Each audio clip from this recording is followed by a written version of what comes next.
But I say all that just to say that that's the kind of campaigning that we've been doing, and the kind of people that we find all across the 5th District. And it's been a wonderful 1 year doing that. And it highlights the importance. That 1 year, crisscrossing the 5th District, highlights the importance of the next 2 weeks.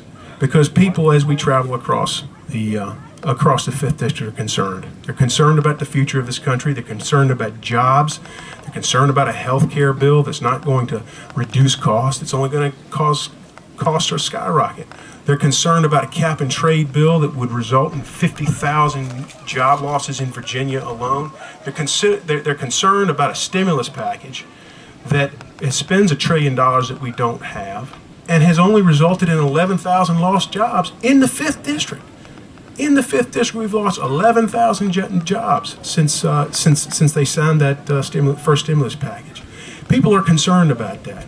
But as important as anything, people are concerned about the fact that we have a congressman who claims he's listening, whether it's 22 town halls or the numerous appearances that he makes. He claims he's listening, but he doesn't stand up for us when he goes to Washington, D.C. He doesn't stand with us. He stands with Nancy Pelosi and Barack Obama and that liberal machine that is determined to change the face of this country and get us away from those founding principles that made this country great. That is what people are concerned about. But as much as anything, I think that people are concerned that we have gotten too far away from those founding principles. People understand that our founding fathers, our founders like Thomas Jefferson and James Madison and Patrick Henry, they understood tyranny.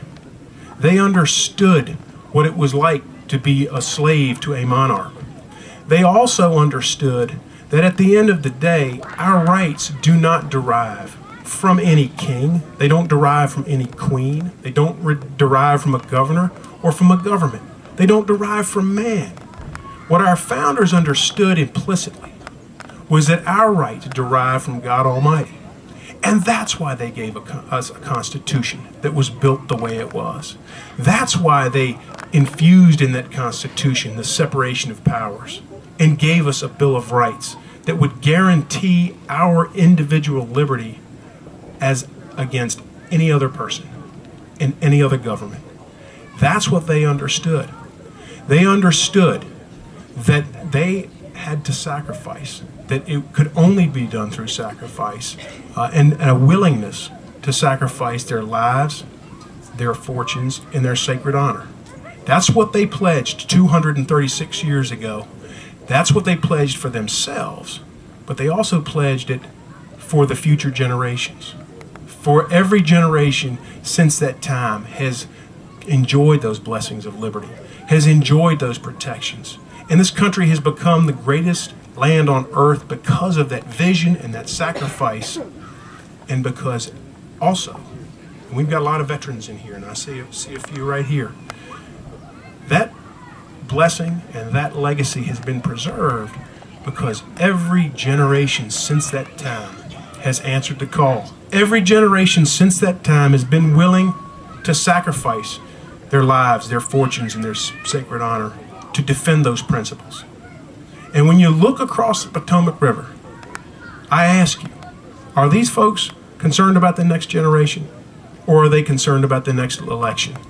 Are they concerned about preserving those legacies of limited government, free enterprise, and individual liberty?